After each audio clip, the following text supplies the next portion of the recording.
الحمد لله رب العالمين। আজকে আমরা আমাদের প্রিয় বাজারকে দেখতে আসছি। মুফতি কাইয়ুমুল্লাহ হাফিজাহুল্লাহ অত্যন্ত অসুস্থ হয়ে পড়েছেন। তো আমরা দোয়া করার জন্য আজকে এসেছি, আমি বিশেষ করে। তো রায়হান আছে পাশে। অসুস্থ মানুষের পাশে কোরআন তেলাওয়াত করলে সেখানে রহমত নাজিল হয়। তো রায়হানের কাছ থেকে আমরা একটু কোরআন তেলাওয়াত শুনতে চাচ্ছি, যেহেতু আমাদের বাজান অসুস্থ।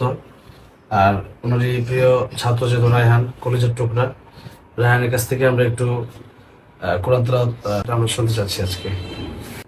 আমরা এসেছি আজকে কোরআন তেলাওয়াতকে ওসিলা করে যেন আল্লাহ আজানকে সুস্থ করে দেয়, আমরা দোয়া করি। আউযু বিল্লাহি মিনাশ শাইতানির রাজীম। বিসমিল্লাহির রহমানির রহিম। আলহামদুলিল্লাহি রাব্বিল আলামিন। الرحمن الرحيم مالك يوم الدين إياك نعبد وإياك نستعين اهدنا الصراط المستقيم صراط الذين أنعمت عليهم غير المغضوب عليهم ولا الضالين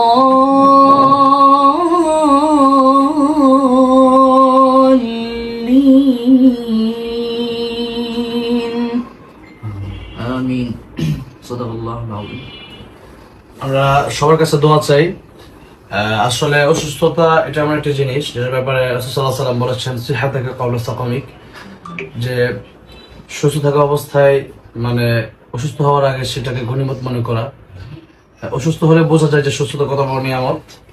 তো আমরা আজকে দোয়া করছি আমাদের বাজানকে যেন আল্লাহ খুব দ্রুত শিফায়ে কামেলা আজলা দান করেন, এবং আর অনেকে আমাদের কাছে দোয়া চাইছে, সবার জন্য আজকে দোয়া করছি আল্লাহ রাব্বুল আলামিন যেন প্রত্যেককে শিফায়ে কামেলা আজলা দান করেন। আমিন। আসসালামু আলাইকুম ওয়া রাহমাতুল্লাহি ওয়া বারাকাতুহু।